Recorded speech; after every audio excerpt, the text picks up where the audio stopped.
Welcome to this episode of How to Really Run a City, powered by Accelerator for America, the nation's leading do tank for cities. I'm Larry Platt of the Philadelphia Citizen, a nonprofit, nonpartisan media organization that seeks to reinvigorate democracy in the American city where it was born. Check us out at thephiladelphiacitizen.org. How to Really Run a City features two accomplished practitioners of the art of urban changemaking. Former two-term Atlanta Mayor Kasim Reed and former two-term Philadelphia Mayor Michael Nutter. If you've listened to past episodes, you know the drill. If you're tired by all the bickering and just plain stupidity coming from Washington, D.C., well, this podcast is a testament to the notion that there are really three political parties in America: Democrats, Republicans, and mayors who have no choice but to be practical problem solvers. In today's episode, the mayors are joined by Denver Mayor Mike Johnston, whose recent testimony on Capitol Hill alerted us all to the change he's bringing to his city. Haters be damned. But first, let's check in with the stars of our show. Yo. Hey, man. Hey, how are you? Can you hear me? I can hear you great. Yeah. How are you doing? I'm good. Sorry I was late. Trying to get off the phone. No, we're still waiting on Mayor Reed, so you're good. I like that. I want to get to this with you and Kasim, but I might as well pick your brain about it. You know, we're taping this the day after the New York City mayoral primary. Yeah. What do you make of this? I'm reading all sorts of things today about how this is a lesson for Democrats. I'm not know if it's clear a lesson about anything other than New York City. I'm not prepared to go down the, this is, the salvation. First of all, I don't know enough about New York City politics to speak with any kind of authority. That's the first thing. So I'm reluctant. The second is, they still have a general election. The incumbent mayor was not in the race. The governor, Cuomo, who I do not know, had his own, particular set of challenges, put it that way. So, Right. And then it's, it's ranked choice voting. So, and it's only their second election, second mayoral election, with that kind of voting. So a lot of moving parts. Do you remember what you said to me one night? We were at the bar, and you said the ranked choice voting came up, and you said, I gotta tell you the truth, I don't really get it. I always thought that if you get more votes than the next guy, you win. I fucking win. Yeah. Yeah. I just said that earlier today to somebody. So yeah, I've gotten a couple inquiries and I've just ignored all of them about, what does this mean and what is this a sign of? And I don't know. I don't know if it's a sign of anything. I mean, I'm not trying to be disrespectful, but people do like free shit. Right. So, free bus, free lunch, groceries, but, like the city government's going to do groceries. I guess they're going to put Whole Foods out of business or something. I mean, well, I don't know what any of that means. What? And he's going to pay for it by raising taxes that he is not empowered to raise. That would be the province of the state assembly. Sure. So that was what was bizarre to me. But you're right. Yeah. I mean, those are all popular. Very popular. Yeah. Policies. Yeah. Okay. Good luck. But if you would run on that platform, we would have killed you. Absolutely. There goes Nutter pie in the sky. Couldn't take it. You can't take a lot of that stuff seriously. I mean, that was one of the challenges with the, not to talk bad about anybody, but I mean, it was a fact. Congressman Fattah would say, we're going to solve poverty by selling the airport. Oh, that's right. I forgot about that. The federal law requires the money to stay on the airport property, like $7 billion or something like that. And, it never really caught on because it was a flawed idea for that purpose. I forgot about that. That's right. That was his platform. Yeah. You could sell it and improve the airport. But I don't think everybody's going to live out there. So, right. right? 2L, one, one R. No, that plane can't go over there. No, we have houses there now. It's awful out here. It's awful windy on this runway. No, that's dogs barking and all that shit. So, yeah, I don't know what it means. Now, Kasim, being the real student of government, and the erudite, let's see what his take is, and the erudite authority on these things, he will have a much more comprehensive, in-depth analysis of the whole situation in less than 24 hours.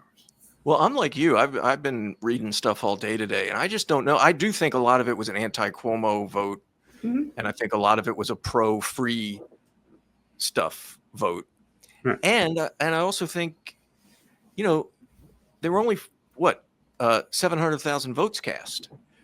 You're talking about what? Yeah, between Cuomo got 300 and something thousand, and Mamdani got, hope I'm pronouncing his name right, 430,000. So and then there were others in the race, but how many registered voters are there in New York? Democrats. I mean, it must be multiple millions, right? There's got to be, right? So this idea that it's, I don't know. I think we need more facts, and we need, and Democrats need not, panic and overreact.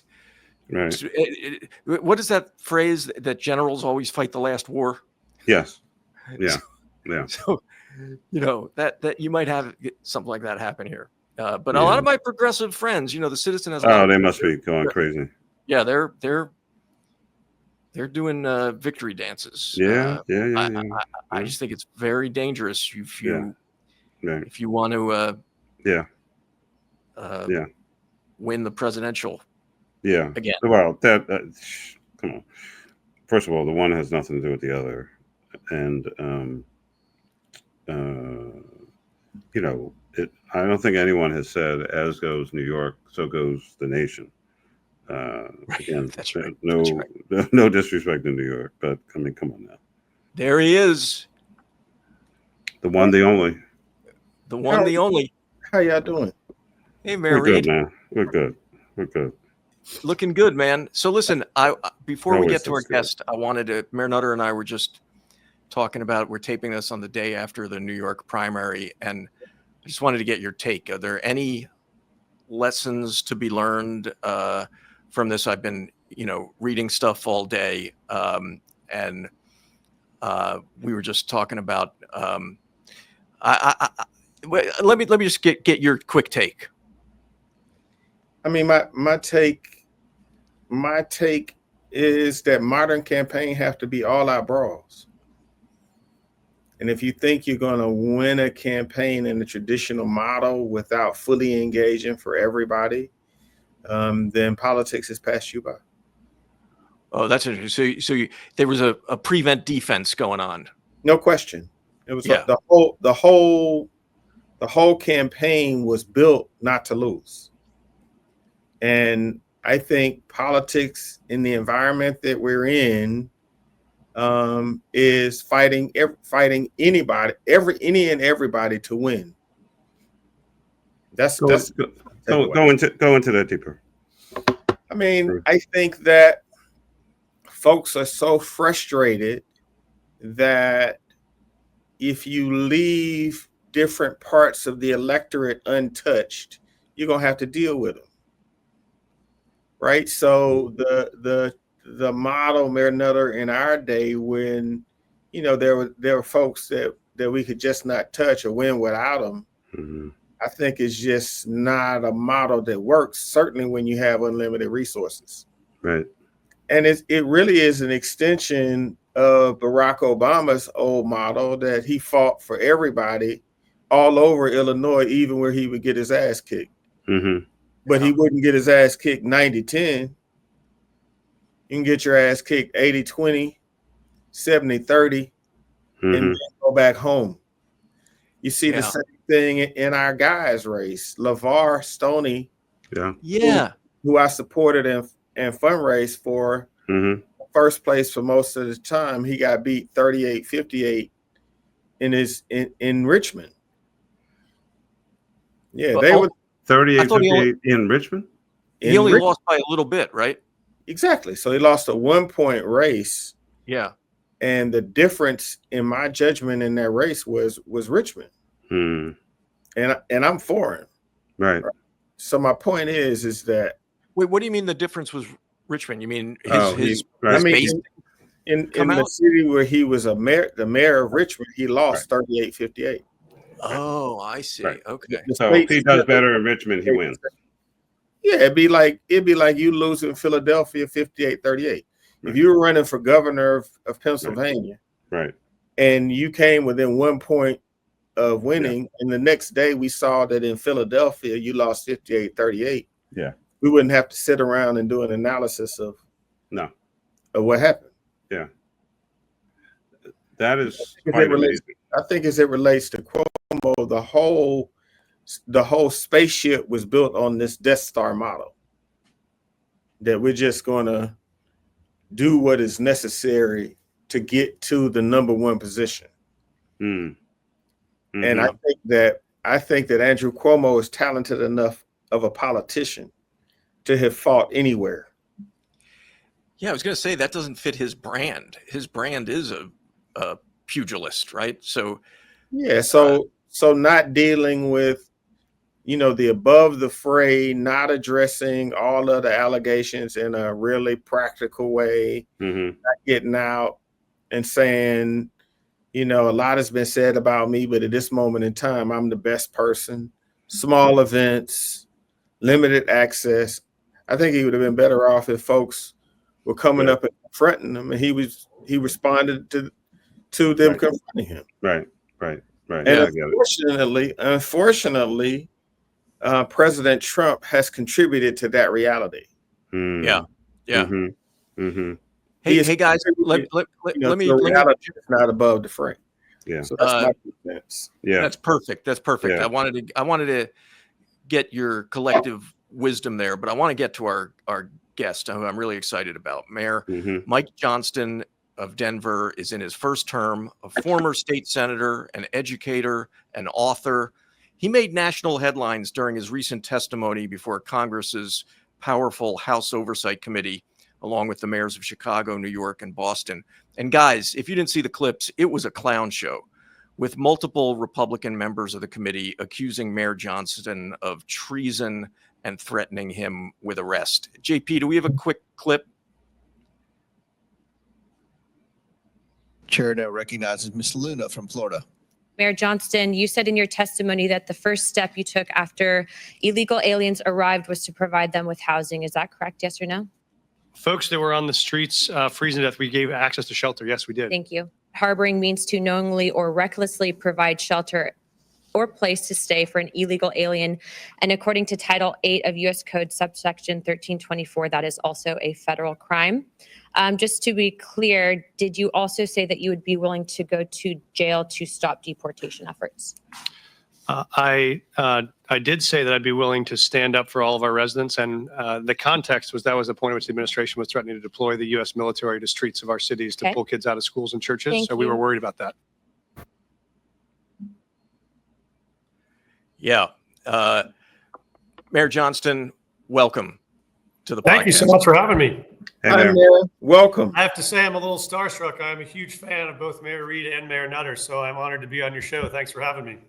Hey, Thank you, sir. We're instant fans of yours after seeing how you handled your congressional appearance so early in your tenure and on the underlying decisions you made.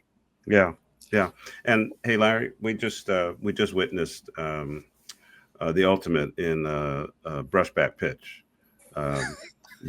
You commend the mayor for coming on. He immediately expresses admiration for us. Where are we going to go from there? What can we do with that? That was smooth, Mayor. That was smooth. What was that up in the new mayor school? I used to live in Cabbagetown, Mayor Reed. So if my wife had her way, we'd still be living in Atlanta. I'd be working for you. Yes. That was ultimate. Let's talk about that experience, Mayor Johnston, because I was really taken by the way, not only your opening statement was one of you placed morals front and center, and we didn't even get to the clips with Jim Jordan, which were and by the way, fans of this podcast, go on YouTube and watch some of these clips. Just what was that like? Is it an outer body experience to have you had 3 members of Congress threatening to arrest you? Yeah, I mean, I think I was maybe naive enough to still believe they wanted to solve problems. So I went thinking we'd get hard questions, but they would actually want to hear the answers to the questions. What was most remarkable is they would ask you a question, then talk over you, and you gave the answer. And I would say, I'm not interrupting you because I'm not afraid of your question. You shouldn't interrupt me unless you're afraid of my answer. But they nonetheless, I think, wanted you not to be able to get a coherent answer, because I think our answers were better than the questions. Yeah. The few times that I've been had the privilege of testifying in Congress, I've been threatened in that way, but the experience that the mayor lays out is pretty consistent, depending on who's asking or which side is asking the question. I will say, though, I've observed some of the best people at the testimony table have been mayors. I agree. Because I mean, they're looking for an ideological battle, and we're just folks that run stuff. Like, we got a problem we have to solve. And so when I answered, it was, you can believe what you want about what border policy should be. And I had a pastor who said this to me. He said, but that does not absolve you of the moral question of what are you going to do with a 2-year-old and a 4-year-old dropped on your streets in the middle of winter in 10-degree weather. And I think in that case, I'm not going to let kids freeze to death on my streets. And so we're going to need to find a place to house them and support them. And that's what we did. Wow. That's Mayor, part of the point. Go ahead, Mayor. May we speak to what I watched more of your testimony than the clip that we showed. I've been talking about a kind of new Democratic politician that is forceful and combative for good. In other words, I have a theory that folks are longing for a Democrat that fights for the good as aggressively as some fight for bad. That seems to be your style. I don't want to put that on you, but could you speak to what you think about you're seeing in the electorate? Because in your testimony, you seem to have executed on that. Being classy, being aggressive, but giving no ground. Yeah, I appreciate that. I totally agree with you that I think that is where the country is. That's how I was raised. I was a school principal. I was a high school principal for most of my early career. And so part of that is you realize that you got to fight for the folks you're there to protect. And if there are people that are trying to threaten your kids or your school, your job is to stand up and say, this is not going to happen on my watch. And I think the same is true of being mayor, which is, this is our city and I'm going to fight to support everybody in it. And I think to rally behind the citizens who did the same, right? We had folks in our community who took people into their homes, who, made breakfast for 200 strangers a day out of their own kitchen because they wanted to take care of people. And so I'm proud of those Denverites. I wouldn't let them be impugned. But yeah, I think it is not being afraid of our own values, not being afraid to fight for the things you care about, and not giving up ground on battles that you think don't make any sense. Yeah. Similarly, Mayor, for your own residents and citizens, you've taken on the issue of homelessness, or people talk about the unhoused community. You put some programs in place, major issue facing cities all across the country. Talk to us about your efforts in Denver. Yeah, and I think, too, to your point, Mary, I think one of the best ways you combat this ideology of Trump, which is built on making you believe everything get torn down because it doesn't work. To me, the best argument is actual. Let's play the game and see who can put on points on the board. Let's actually show we can deliver results. Our best answer to you is to show these problems are solvable with thoughtful leadership. So yeah, on homelessness, we declared a state of emergency the first day that I became mayor. We set out with a goal to try to pull 1,000 people off the streets and into housing in 6 months, which had never been done in a city we'd tracked. We not only succeeded at getting those 1,000 folks off the streets. Now, 2 years in, we have brought more than 5,000 people off the streets and into housing.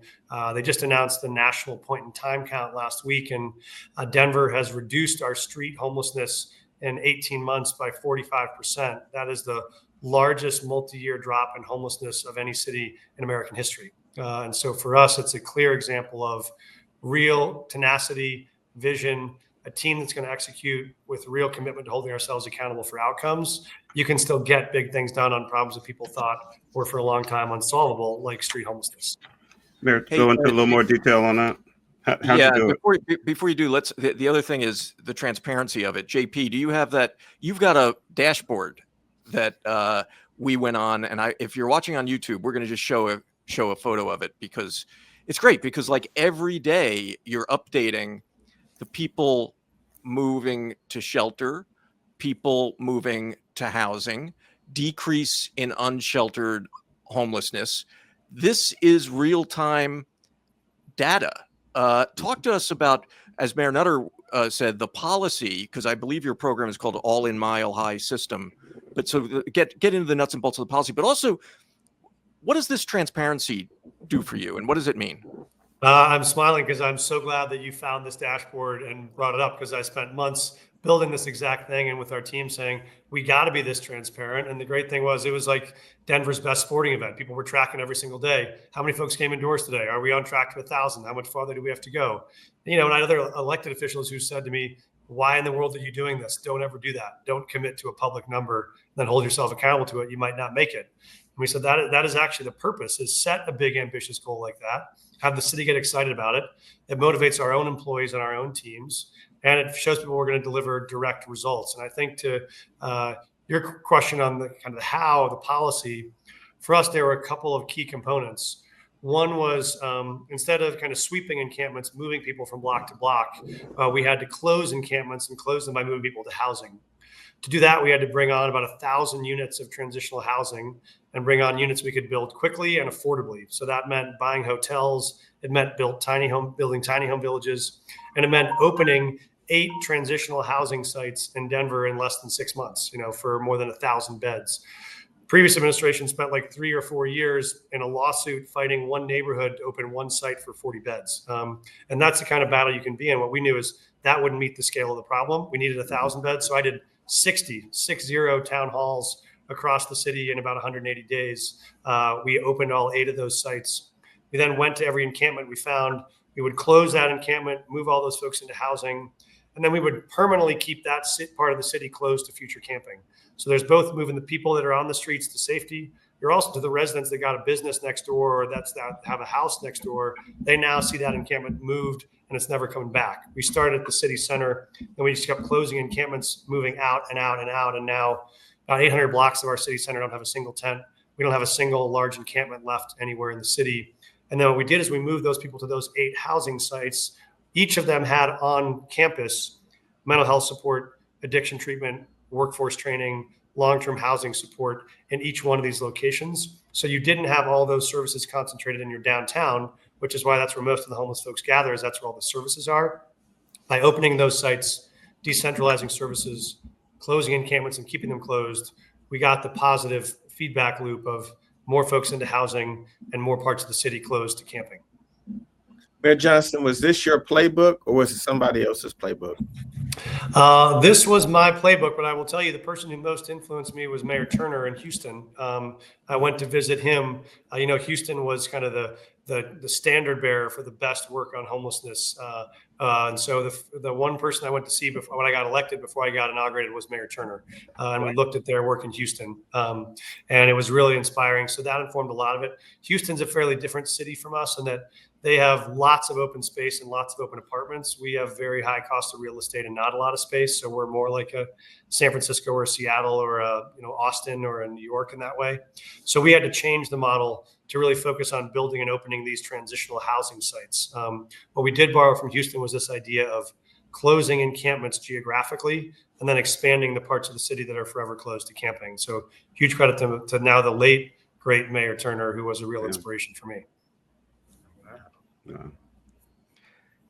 Hey, Mayor Johnston, what's the Give5 Mile High program that you announced last year? Yeah, this is this is the one of Dr. King's great quotes: is you don't have to have a college degree to serve, right? You don't have to make your subject and your verbs agree to serve. Anybody can serve. And so our idea was we wanted everyone in the city to feel called to service. And so our ask is to have every Denverite give 5 hours a month to service. My wife has led this initiative. I've done it with her. And we do monthly events where we find a different need in the community, a different community organization or nonprofit.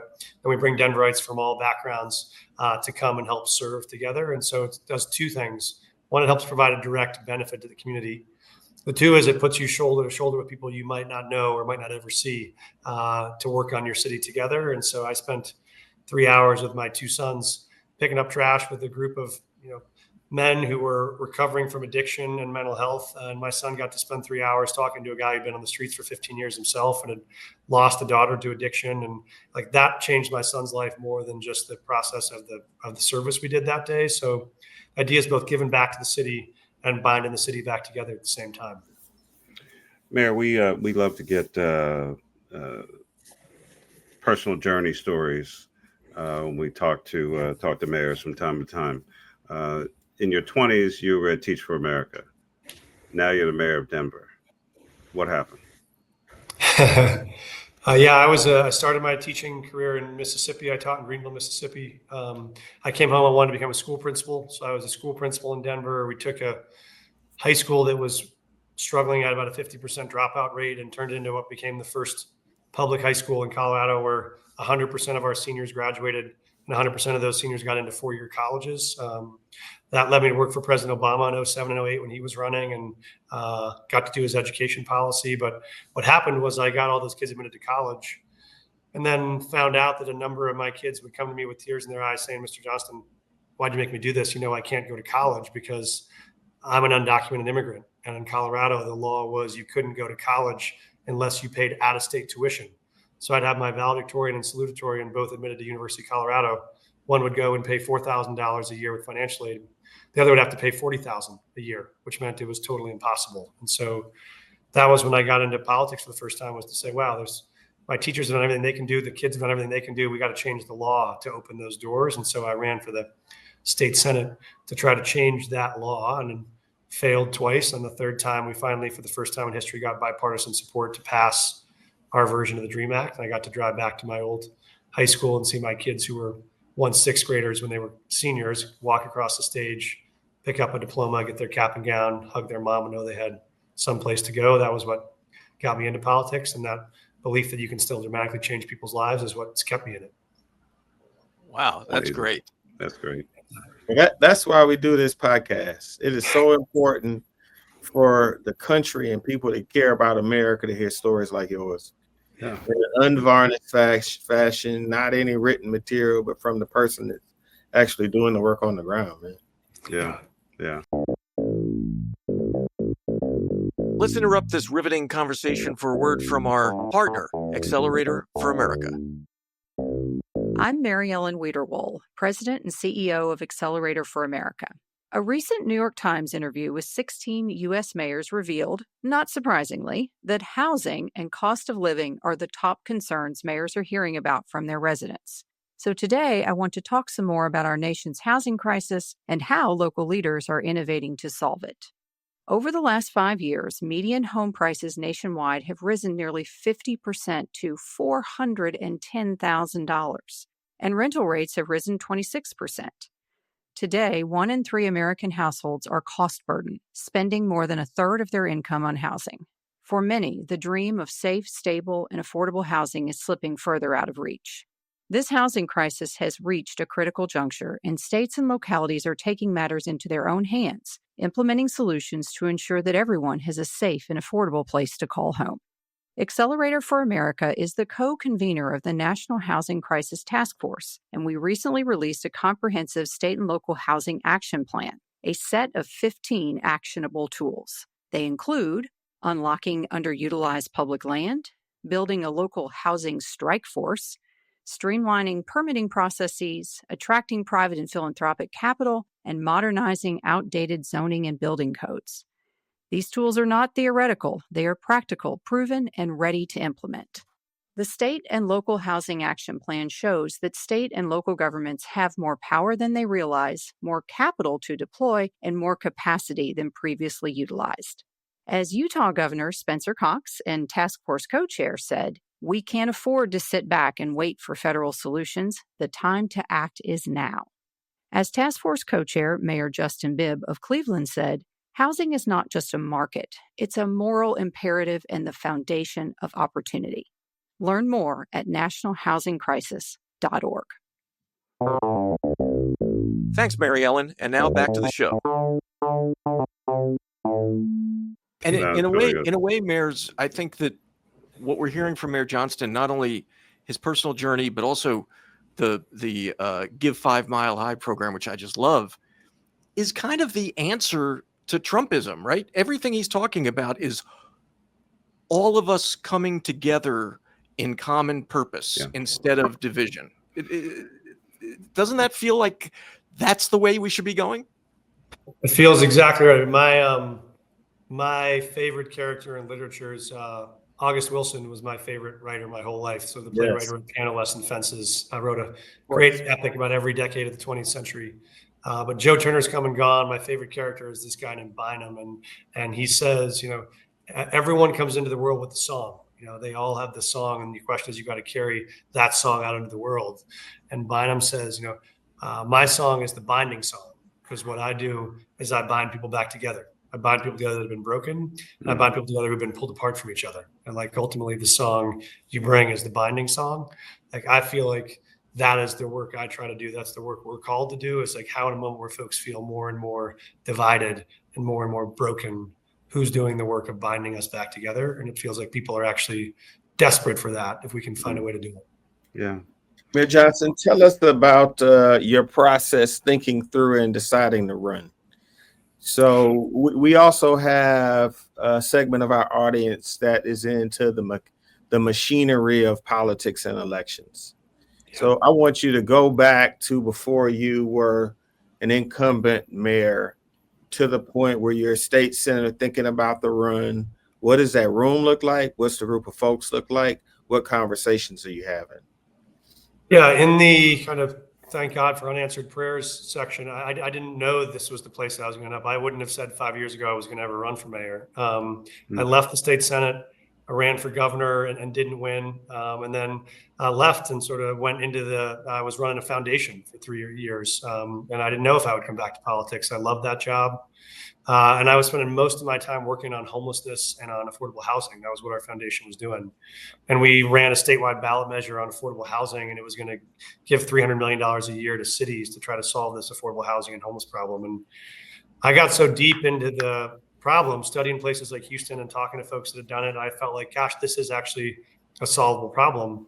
But the only way to solve it is you got to be the mayor that's going to be in charge of what strategies to use, what dollars to spend, and how to spend them. As you all know, governors can say what they want, senators can say what they want. Ultimately, if you're going to solve a problem like this, it's going to come down to being mayor. And that's when I said, I don't know if I'm meant to go back to politics or not, but if there's one job I feel like I'm called to do where I can make an impact that matters the most, this is it. And so I went all in. I left my job. I didn't have savings. I jumped into the race with the belief that if this was the place I was called to go, it would work out. And I think in the same way you described when you were talking about it earlier, we just went all in. We did, 200 or 300 events in little living rooms around the city and talked to everybody everywhere about a vision for a city that'd be vibrant and affordable and safe, and you could do all those things. And I think I just turned out to be the right person at the right moment, but it was never something I could have foreseen or planned. I just felt fortunate to be at the right place at the right time. That's great. And helpful, but you did the work. I mean, there's always a little bit of, it's a little worth. I felt like a little bit of luck, a little bit of magic, but there's a whole lot of work. Yeah. Hey, Mayor Johnston, how many people made you mayor? If you had a Post-it note, how many people were in the group that you said, I want to be mayor? And that actually, I don't mean before the campaign gets big. Yeah. I mean, the mission launch team. It was small. It's probably half a dozen in that early stage of the conversation. I can tell you, you all know some of this, having run a race before for governor and lost, you had a lot of folks that were with you the first time who weren't so sure the second time. And so it wasn't, you have to have all the more belief in yourself. Because I had first cousins who said to me, Mike, I'm not backing this time. I'm backing somebody else. I was like, but you're my cousin. And it was, so it wasn't easy. And there were definitely had some real moments of doubt where I was, in a basement on my own, calling friends who aren't returning my calls or showing up at events with 3 other people at it. Not sure I made the right call. Then you got to really will yourself in those moments to say it's bigger than me. If it's about the mission we're trying to deliver, then you got to keep fighting with the belief that that's worth it. But there were definitely some times where I wasn't sure it was going to end this way. How's the Thanksgiving with those cousins? What's Thanksgiving like? I have forgiven them all. But what I do want folks not to miss is that what we say over and over and over whenever I give talks to people or people walk up to me on the street. Doesn't take a whole bunch of people to take a city and execute what you feel in your heart. Yeah, I totally agree. I think that more and more we need to send a very clear message that you do not need an army. It's more like special ops. Yes. My number was 21. So there were definitely 21 people without whom they made me mayor of the city of Atlanta 2 terms. Yeah. So I want folks that listen to this podcast for the practical examples to understand that you've got a mayor who is leading one of the most important cities in the United States of America and doing what he would be doing, except he's doing it on a bigger scale. Right. Yes. That is what politics is. Mm-hmm. It is an amplification of who you are on a bigger scale once approved by the electorate. Yeah. And then you make well said. Then you make of course, one of your 21 was Andrew Young. So that's right. So you really had 55. Right. He counts as 2 at least. Right. He's got a force multiplier over there. I mean, hell, only Larry would sabotage me on our own platform. The beauty of what we do here. Right. I couldn't resist, my man. Yeah. Hey, well, we got to let Mayor Johnston go, but I do want to ask him. First of all, you mentioned when you talked about this program I love, which I think Philadelphia should steal, the Give5 Mile High program, to bring us all together in service. You mentioned it's being run by your wife, who is a prosecutor in Denver, a very esteemed person. Wow. But she also looked really familiar to me for another reason. Why was that? She was also on Jeopardy. So yes, she is the brains in the family. So I got to go out and cheer for her in the audience. It was the most nerve-wracking 30 minutes I've had, is having to watch her on Jeopardy. But yeah, she is incredible photographic memory. So it makes it very hard to get facts wrong in your own family, because I am always corrected. That must be a lot of fun. But we do like, when you do trivia teams at pubs, it's great. You go to bars, because I go with her. We win every time. All I got to do is sports. I just do sports. She does the rest. Right. That's right. I do think that sports was her Achilles heel on the show. She said LaMelo Bell instead of LaMelo Ball on the first question. That was a key miss. So you're kind of like pool sharking when you go to the when you go to those things. Oh, exactly. I don't know. We don't play all that much, and then sit down and run the table. Walk in with the secret weapon. He brings a ringer. Yeah.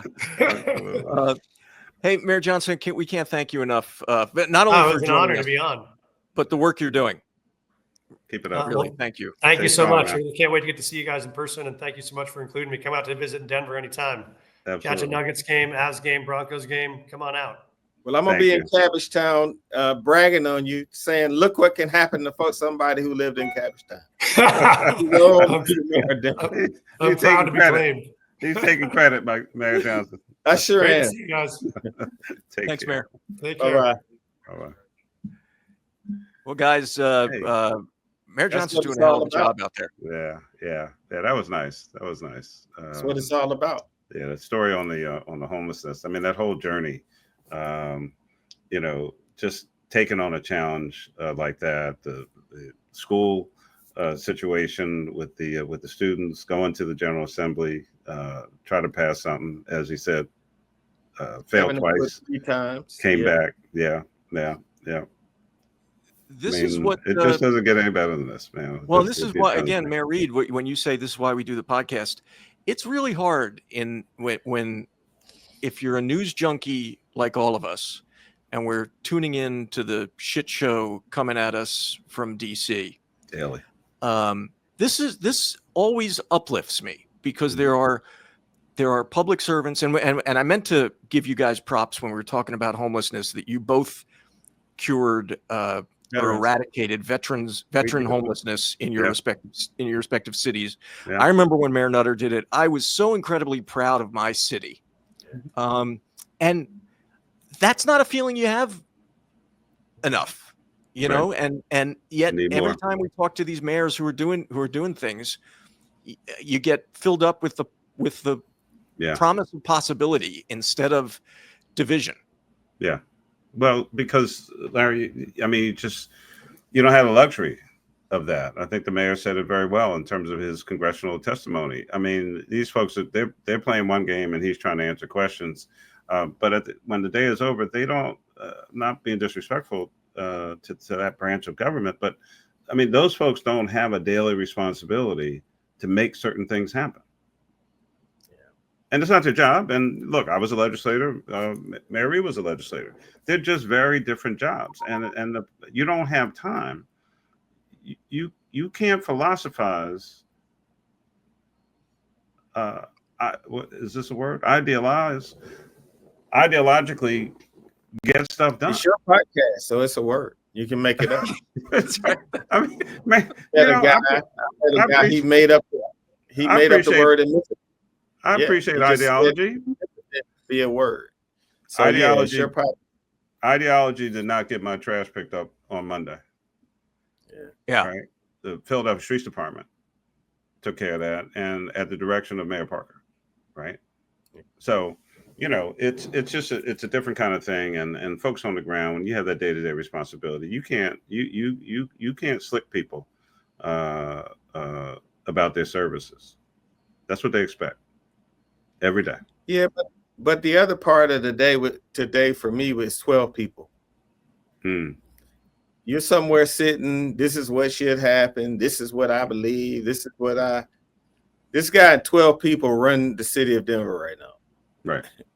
They determine what the policy would be regarding people entering their city, how they would be handled, how they would be treated, what would be the official position of the city.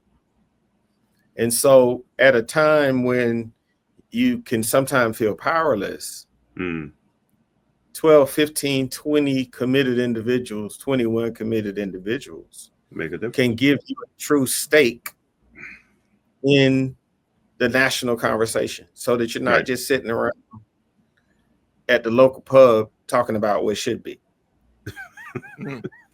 That's well, no, that is well put. You're absolutely right. And I'm heading to the pub right when we're done here. There you go. Right. Yeah. Right around the corner. Right around the corner. Not a problem with it at all. And by the way, you just described what a journalist does. A journalist sits and talks about what the problems are. They're right about it. I'm talking to you guys because we get down to the solutions. Absolutely. Yeah. Yeah. No, I'm gonna go bitch at the bar right now. He'll be bitching about us, Mayor Reed. No, not about you guys. These guys are impossible to work with. They show up late. They need special conditions and circumstances, provisions. They don't know how to work computers. Right? Doesn't know how to work a computer. I thought I was late today, and I got here. I was the first here.